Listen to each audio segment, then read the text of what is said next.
All right, training camp is in the books. One preseason game down, 2 to go this week on Sin City Beat. We're taking a closer look at the current state of the Las Vegas Raiders. Let's do this thing. Sin City Beat starts right now. From Las Vegas, this is Sin City Beat.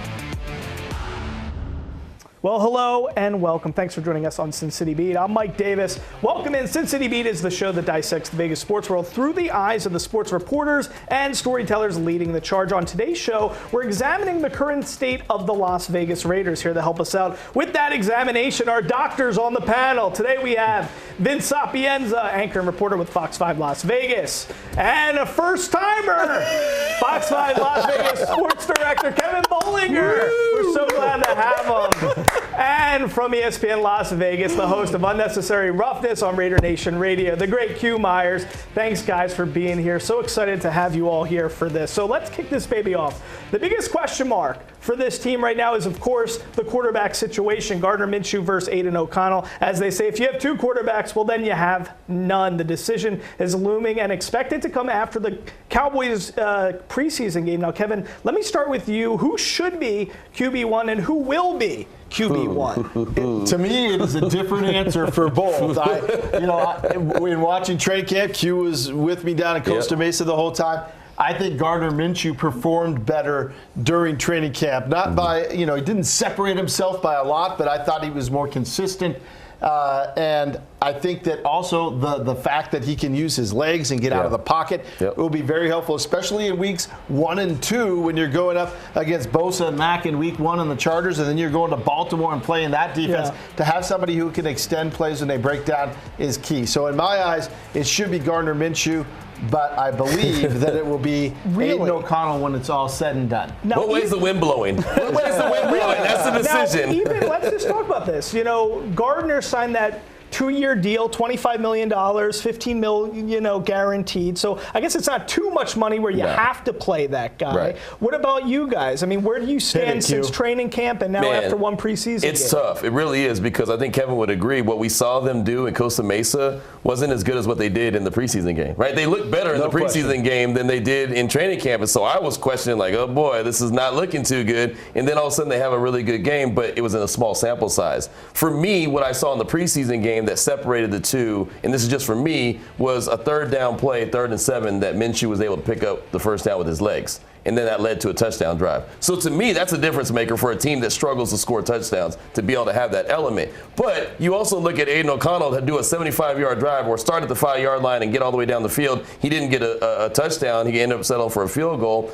Not really his fault. There was issues that were on the back end with his receivers running into each other, and there were some problems there. But you could see where both guys have a good argument. So it's such a tough answer, and I feel like no matter what day it is, it almost feels like it could be a different one. For my money, I think that Gardner probably should get the start, but I'm with Kevin. I think that Aiden O'Connell will probably get the start. And who's ultimately going to make this decision? Is this Coach AP? So this is AP, this is offensive coordinator Luke Getsy, and then this is going to be Tom Telesco is going to be in that room. But this is, at the end of the day, AP is the one making this decision. Q, you asked the question during camp, does Ty go to the runner? If there's no separation, Aiden was the guy who was everyone was leaning behind, and I think the organization wants Aiden to be the guy because they want to see what the return on their investment looks like. This is a guy who stayed in Vegas during the offseason. He became part of the community.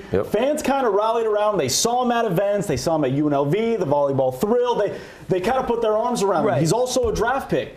Gardner Minshew, we know what he is. We know what his career arc has topped at, and that's not a bad thing for Gardner. But you also need to know what you have in your quarterback, because a year from now, you don't want to be sitting there having the same questions going into draft season, and that doesn't matter where the Raiders fall in terms of their season, but you don't want to ask the same questions. You want to know what you have in your building. Gardner, I think it should be Gardner who gets the start, but I think they're still going to give it to Aiden because you want to see what that looks like. I'm actually surprised. I thought when they got to Costa Mesa, Aiden was going to show that he was the guy. Like, I had all of my money in Aiden O'Connell's going to go to camp and show, I did all this work that you mentioned, and this is why I'm the guy, and this is going to be a good, high-price backup. But that never happened in training camp, so that's why all of a sudden there's so much indecision. See, here's the big things that are top of mind for me. One, I like Gardner, but we all think, he's a top backup in the NFL. right? Of course, being in the Shane Steichen system in Indianapolis, he looked pretty good, almost took the Colts to the playoffs. The question is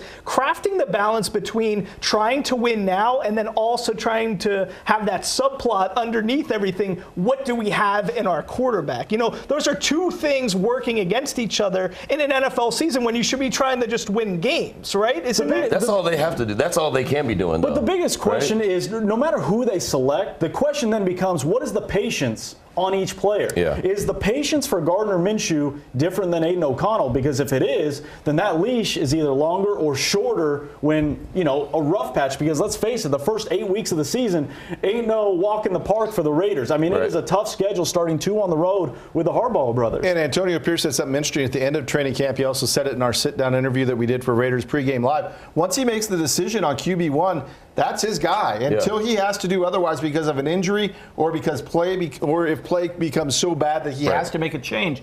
He's not going to be doing his back and forth thing, and he's not going to say if he goes with Aiden O'Connell, he's not going to bring Gardner Minshew in certain situations in the game. He's going to have a QB1, he's going to have a QB2, and he's going to ride QB1 until he has to make a decision otherwise. And how long is that decision going to take is interesting because in the what have you done for me lately part of the NFL, wins are important. There's not going to be a 3-year it's about winning games now. And you know, to Kevin's point, that's what he did last year, right? There was times where I even thought that, hey, maybe he's going to bring Jimmy G back because Aiden's not playing that well, and he didn't. He picked Aiden November 1st, and he wrote him out. Even in the Vikings getting that. So basically what we know is Nathan Peterman is QB3. That's what we know right now. All right, guys, we're just getting started here on Sin City Beat, and next we're going to take a look at the promising early signs of other rookie QBs around the league. Yeah, did the Raiders make a mistake by not taking a quarterback in this past year's draft? The panel is going to tackle this after a short break. You're watching Sin City Beat. All right, welcome back to Sin City Beat. Well, from dating to even the NFL, yes, first impressions go a long way. And from the looks of it, the 2024 NFL Draft rookie QB class is showing some promising early signs. Caleb Williams, Jaden Daniels all look good like we expected. So did Drake May, Michael Penix Jr., even Bo Nix look pretty strong. All guys selected before the Silver and Black actually drafted Brock Bowers at 13th overall. So watching last weekend, it seems like the jump from college football to the league is just frankly becoming easier. And after witnessing all C.J. Stroud did as a rookie QB last year, there's a good possibility that one of these rookies will have a similar effect on a franchise this year. So are the Raiders missing out? How big of a mistake was it that they didn't move heaven and earth to go up and trade up and draft one of these guys? Vince, is this a blunder from your perspective? How much more enthusiasm, how much different of a year would this be if we had like a Bo Nix as this QB? Like C.J. Stroud changed the franchise, obviously, but that was a record-setting performance by a quarterback in his rookie year. That being said, I'm going to say it was not a blunder because it wasn't for lack of effort. They tried. They wanted to get a quarterback. They had their sights set on a couple guys that they wanted to get. Didn't happen. Should they move to heaven and earth? I don't know. All I know is after seeing Brock Bowers live and in person, this dude is unbelievable. This dude might become a top 5 tight end this year. What we've seen, again, Costa Mesa, training camp here in Henderson, it has been unbelievable, and I think it's the tip of the iceberg. So did the Raiders miss out? No, because they got a hell of a player in Brock Bowers. That being said, there would be a different level of excitement if you had one of those 6 quarterbacks. Yeah. Tom Telesco tried to move up. And he just couldn't get any players to play with them in terms of the other teams. And let's face it, Atlanta was the one that screwed this whole thing up. Because if you looked at the board, there was going to be a quarterback that fell to 13th if they couldn't get a deal done based on everything else. And Atlanta's the one that kind of shook everything up. Otherwise, more than likely, Bo Nix is probably a Raider right now and not Brock Bowers had they decided to choose a quarterback at 13. But Tom Telesco made every effort to go up the board. Yeah, and I think it was a good decision not to force the issue, right? If your guy wasn't there, don't go get a guy just to say you got a guy, right? I mean, just live with, okay, look, the one we wanted, and look, they wanted Jaden Daniels. We all know that. AP has that relationship with them. They wanted a couple other quarterbacks. They were gone. So they said, you know what, we're going to take the best player. And they did. Brock Bowers being there at 13 was incredible. The guy's going to get the ball. He's going to be so active on the offense. And you live with what you got. You've got 2 quarterbacks that can win games. They're might not be the sexiest girl at the dance, but they can win games, right? You turn the lights out, well, they might look good. If we're going with the dating and the marriage and the dance, analogy here, listen, the Vikings are kind of in a similar situation now. They drafted their guy, J.J. McCarthy. Now he's out for the year. But at least they found the girl at the dance that they want to marry and spend the rest of their life with, right? So they found this J.J. McCarthy. They think. Now the Raiders, it's kind of like you're in limbo because you got to play this year. You got to go out and date, but you also know you don't have the woman of your dreams for the rest of your life. But it's not like you're solo. It's not like you're running stag at these parties. Right. I mean, you got 2 guys that can get the job done. They've proven. Well, Gardner's proven he can get the job done. Look what he did with Indy. I think people forget what a task that was for Gardner Minshew in Indianapolis. Here comes Anthony Richardson, the franchise quarterback. He's taking all the reps because he's also a guy that didn't get a lot of reps in college, so he needed the bulk of them in training camp. He gets hurt. All of a sudden, Gardner comes in, does what he does, and he proves to be a capable player.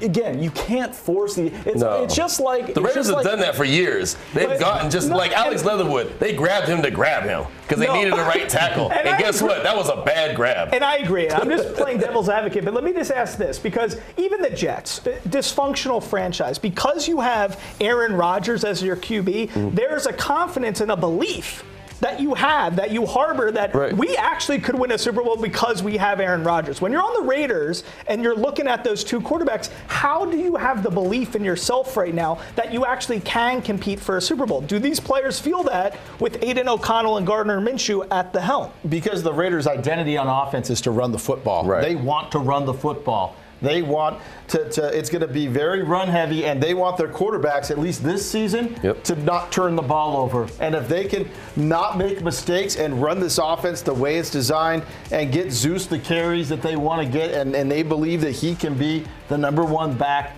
for the Raiders, they think they're going to be fine offensively. So from an identity standpoint, the 2 quarterbacks they have are capable of doing what they want them to do right now. So this is Ravens Trent Dilfer Super Bowl season. I mean, look, that team only gave up 10 points a game, but that's what they want. They want to have the identity where the defense is what carries them, and AP won a Super Bowl with a team that defense carried them. He just needs an offense that'll get 20 points. All right. See, I listen. Probably need closer to 24. Let's just say 20 for now. We have this tremendous battle here. We're learning a lot. Okay, but guys, good news, because it's time to move off quarterbacks. Next, I want to know who stood out from the opening preseason game against the Vikings. Stick around. We're going to find out. All right, so the Raiders have 2 more games on the schedule when it comes to the preseason. And for years now, we've seen the NFL and the way teams are treating the preseason really change. Heck, there used to be 4 preseason games. Now most teams play 3 unless you're part of that Hall of Fame game in Canton. So couple that with the fact that more and more coaches and players continue to speak out on the preference of joint practices. Kevin, what does the future of the preseason look like to you? How critical are teams really viewing this right now? Well, I think if they go to an 18-game schedule, you'll see the preseason go down to 2. The owners don't want to give up the preseason games because it's built into the season ticket packages. So it's another game that they get to sell. Even if people don't show up, those tickets are sold. And a lot of times those season ticket holders will give them to friends or family, and then that lures more people in to get behind the team. So I don't think the preseason necessarily is going to go away. Plus, from an evaluation standpoint, you know, the joint practices are great for the starters because you go on 1s versus 1s, and it's in a controlled environment and everything else. But those preseason games are where they evaluate those guys that are maybe going on the practice squad, or they're looking at the other team's preseason games to see guys that they want to get on their practice squad down the road, or the guys that are at the bottom of that 53-man cut. So I think preseason games will be around unless the collective bargaining agreement says otherwise, that the players put their foot down. But I could see it going down to 2. Yeah, it feels like 2. 2 is inevitable once they get to the 18-game season. I would actually like to see more activity in the preseason games just so you can get a better game-type feel. But I understand the risk and the reward, right? I mean, no one wants to get a guy injured during during preseason. So that's why a guy like Devontae Adams says, yeah, I'm not really interested in playing in the game. Yeah, I'm good. I mean, it's a killer. Imagine you're a Vikings fan right now. J.J. McCarthy goes down. It's just a shame, for that kind of thing. And I'm wondering, as we're learning about injuries and risk and moving forward as a league, I wonder where the preseason really is. I understand the injuries argument. I really do with the preseason. But the likelihood of getting injured in a preseason game is no different than getting injured in a training camp or a joint practice, things like that. I do agree with everyone here. I think the magic number is going to be 2 preseason games, with every team eventually having a joint practice, almost mandatory in a sense. Every team's going to go up against another team. But obviously the money's going to dictate everything, as Kevin mentioned. The other thing is coaches want preseason games, not necessarily for their starters, not necessarily to make sure that what they have works. It's almost dress rehearsals for the younger guys. People need to learn how to go into a visiting stadium before the regular season, understand protocols and different things. It sounds minor, it sounds like not a big deal, but coaches value that just as much as anything. Players are creatures of habit, so to get habits early, whether it's 1 preseason game or 2, I think is invaluable. And I don't see a scenario, at least in the next 10 years or so, where preseason is just completely gone. And keep in mind, if you're in the Raiders situation where you have a quarterback battle, and it doesn't happen very often in the NFL, but if there were no preseason games, then they have to make the decision based on what they're doing in practices and in scrimmage, and based on what we saw in Costa Mesa. Then you're like, okay, Vince is going to be the quarterback. Let's go and find out. I mean, they needed that preseason game where they both performed well to kind of, I think, put everybody at ease a little bit that, all right, this is going to be all right, because based on what we saw in Costa Mesa, it was a roller coaster. And if there are no preseason games, then you're going into the season with the thoughts in the back of your head as a fan, but certainly as a player on that team as well. It's like, do we have somebody who can get us a win every Sunday? And I think that the preseason game against Minnesota kind of put some of those fears to bed for a lot of people. All right. Okay, guys, coming up next, we're actually going to talk about who stood out from this first preseason game against the Vikings. We got more coming up on that after a short break. Stick around. Who says there's no excitement in preseason football? In their opening preseason game, the Raiders lost a heartbreaker to the Vikings as rookie Minnesota kicker Will Reichert kicked a 37-yard field goal as time expired. The heartbreaker for the Vikings came days after the game, as rookie QB J.J. McCarthy, who had a nice debut with 2 TDs, got some bad news, is now expected to be out for a long time as he's set to undergo knee surgery for a meniscus tear. So Q, aside from the QBs, who stood out, for better or for worse from you, from this initial preseason game? I mean, for the better part, I thought that Luke Getsy, the offensive coordinator, stood out, because I didn't know what to expect from his offensive scheme until we saw it, right? And I thought that when you get the ball on the 5-yard line, in the shadow of your own goal line, that's not an ideal situation for any quarterback, let alone a guy that's trying to win a job. And I thought what he did, this way he schemed open Jacoby Myers, he schemed open Michael Mayer, he schemed open Brock Bowers. It looked like there was a nice rhyme and rhythm to what he was trying to do as an offensive play caller. So that was pretty positive for me. I last remember him from Chicago, and it didn't look very good. Right. So we all had the question, was it Getsy, was it Fields, was it a combination of the two? So I think that Getsy stood out to me, where it's like, okay, this is going to be a ball control offense. It's all about yak yards. You know, what you can do after the catch. As long as the quarterback gets it there, they have the playmakers to do it. Jacoby Myers looked really good. Bowers is as advertised. Michael Mayer falls forward every time he gets the ball in his hand. That's a positive. So I was really kind of impressed with the offensive play calling, and that kind of put my mind to rest that, yeah, okay, this could be a successful team and a successful offense as long as the quarterback can get the ball in the hands of the player. It shows that there's thought and good synergy going there, because Brock Bowers is a yak guy, right? So Getsy, you know, scheming these guys open, that's a great thing. What about for you guys? What did you see from this? It could be negative, could be positive. Well, I know all the focus and attention is on the quarterbacks. I understand that. My attention was on the kickers. Daniel Carlson was testing and checking some stuff out on the kickoffs. I'm fascinated at this kickoff, what it's going to look like, not just in the preseason, because it's going to look entirely different, but I'm curious is how this evolves How creative can these kickers get? Because we've heard Daniel Carlson talk about how he was trying different stuff, wouldn't let it out of the bag. Was trying different stuff. So I'm curious what these kickoffs look like, because I know Daniel Carlson wasn't happy with some of the kickoffs that he had. But again, it's not because he forgot how to kick the ball. It's because he's trying some new stuff to see how this kickoff works. And in terms of seeing somebody that I want to pop a little bit more, is Tyree Wilson. He seems to be a polarizing guy for Raider Nation. Former first-round overall pick. 6'6", 275. This guy's got all the goods. He's big as all outdoors. Fast, big. Yeah. Watching him in Minnesota, he just didn't. He seemed like he was thinking. Yep. He looked like he was thinking. And Max Crosby has talked about, once you stop thinking in this game, you elevate to a new level. I'm really curious to see how he looks at home against Dallas. Another game under his belt, more reps to see what he can do. Kevin will tell you that in Costa Mesa, we had coaches and there was players that would told us during media sessions, he's taking baby steps. So that kind of tells you all you need to know. Baby steps. Baby steps is not it's not what you want to hear from the number 7 overall pick from a year ago. At what point do you just recognize, okay, this guy he doesn't have it? At a certain point, he's not what you built him up to be or what you thought he was going to be as a top 10 pick. I think there's potential there. And he did use the off season to kind of transform his body a little bit and try and make that next step physically and see how that translates. And I think having Max Crosby, Christian Wilkins, guys like that around him is going to benefit things, right? Yeah. Brock Bowers is the other one. I know we've talked about him a lot. He lined up at 4 different spots on the field on Saturday night, including at fullback. Right. What he can do in this offense, what this offense can do with him, I think we're just scratching the surface, and that's going to be fun to see this evolve throughout the entire season this year. Don't forget about Jack Jack. Don't forget about Jack Jack. That dude, he had interceptions when he was last year in 2023. He picked off a ball, I think, every day in training camp, and he picked it up right there in preseason game number 1. So you got to give Jack a lot of credit. Looks good. 1 minute left. I do want to mention one thing you said in the back office, Vince, that I thought was interesting. Trey Tucker. You were talking about something with his vision. Talk about Tucker. I'm impressed by Trey Tucker just all around, the way he composes himself, the way he handles himself.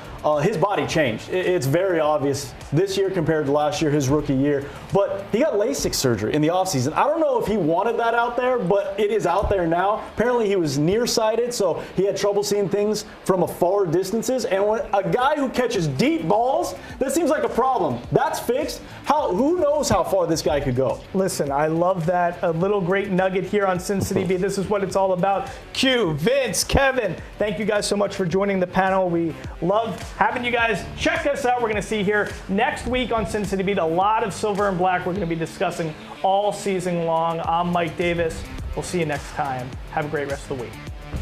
Peace.